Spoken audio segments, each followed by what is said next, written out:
Hello everyone, আসসালামু আলাইকুম। Welcome back to my channel. আজকে আপনাদের সাথে শেয়ার করব সবচেয়ে বেশি স্বাদের মুরগির মাংসের রেসিপি।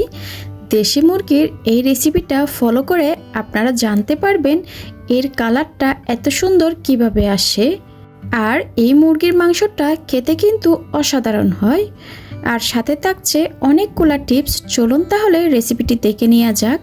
এখানে আমি চুলায় একটা পাত্র বসিয়ে দিয়েছি। এবার দিয়ে দিচ্ছি সয়াবিন তেল। এখানে 3/4 কাপ পরিমাণ ব্যবহার করেছি।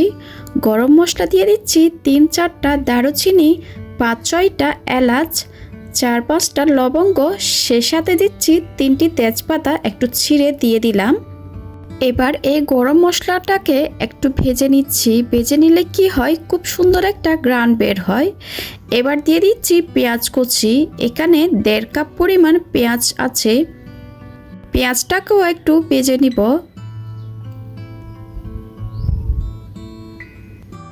পেঁয়াজটাকে 1 থেকে 2 মিনিট ভাজার পর এবার দিয়ে দিচ্ছি আরও 1/2 কাপ পরিমাণ পেঁয়াজ বাটা, 2 টেবিল চামচ আদা বাটা দিয়ে দিলাম, 1.5 টেবিল চামচ রসুন বাটা দিয়ে দিয়েছি।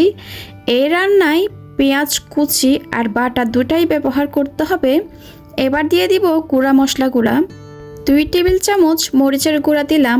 আপনারা ঝালটা কম বেশি করে নিতে পারেন, এটা ডিপেন্ড করবে আপনারা ঝালটা কতটুকু খাবেন ওইটার উপর। ধনিয়ার গুঁড়া দিয়ে দিয়েছি 2 টেবিল চামচ পরিমাণ। হলুদের গুঁড়া দিয়ে দিলাম 1 চা চামচ। আরও দিচ্ছি জিরার গুঁড়া 1 টেবিল চামচ। এবার এই মশলাটাকে খুব ভালোভাবে কষিয়ে নিতে হবে। এই মশলাটাকে যত ভালোভাবে কষাবেন আপনার তরকারির স্বাদ ততই মজা হবে।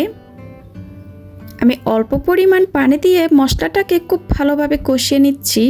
4 থেকে 5 মিনিট কষালে হয়ে যাবে। তেলটা যখন এভাবে উপরে বেশি উঠবে তখন দিয়ে দিলাম মুরগির মাংস। আমি এখানে আগে থেকে ধুয়ে পানি ঝরিয়ে নেওয়া 2টি মুরগি নিয়েছি।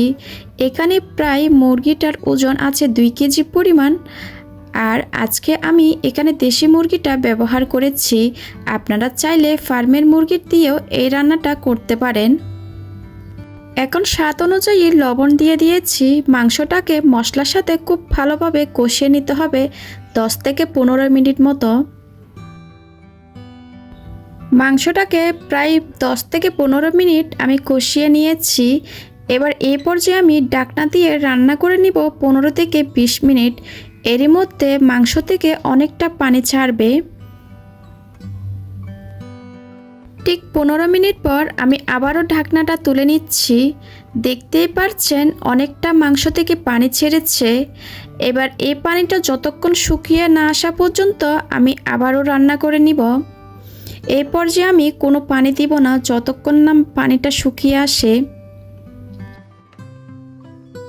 কিছুক্ষণ রান্না করার পর অনেকটা পানি শুকিয়ে এসেছে। এবার দিয়ে দিব পানি। এখানে মাংসটা প্রপারলি সিদ্ধ হওয়ার জন্য যতটুকু পানির দরকার আপনারা ঠিক সে অনুযায়ী পানিটা দিয়ে দিবেন। আমি এখানে 6 কাপ পানি দিয়েছি। আর আমি এখানে গরম পানি ব্যবহার করেছি। এই রান্নাটায় গরম পানি ব্যবহার করবেন, এতে করে রান্নাটা চটজলদি হবে, খাবারের স্বাদটা অটুট থাকবে। এবার ঢাকনাটা দিয়ে ঢেকে দিব। আর এটাকে আমি ততক্ষণ রান্না করব যতক্ষণ না পর্যন্ত মাংসটা পুরোপুরি সিদ্ধ হয়ে যাচ্ছে। আর অবশ্যই কিন্তু কিছুক্ষণ পর পর ঢাকনা তুলে মাংসটাকে সামান্য নেড়েচেড়ে দিবেন, এতে করে পানি শুকিয়ে মাংসটা পুড়ে যাবে না। মাংসটা পুরোপুরি সিদ্ধ হয়ে গেছে। এবার ঢাকনাটা তুলে নিচ্ছি। দেখতেই পারছেন তেলটা উপরে ভেসে উঠেছে। এ পর্যায়ে আমি চুলার আঁচটা বন্ধ করে দিব। আবারও ঢাকনা দিয়ে ঢেকে 10 মিনিটের জন্য রেখে দিব। এই মুরগির মাংসটা খেতে কিন্তু ভীষণ মজার হয়ে থাকে। আপনারা বাসায় একবার হলো ট্রাই করবেন। আশা করছি আমার আজকের এই রেসিপিটা আপনাদের ভালো লেগেছে। ভালো লাগলে প্লিজ আমার চ্যানেলটা সাবস্ক্রাইব করার অনুরোধ রইল। সবাই খুব ভালো থাকবেন। আজকের মতো বিদায় নিচ্ছি। আল্লাহ হাফেজ।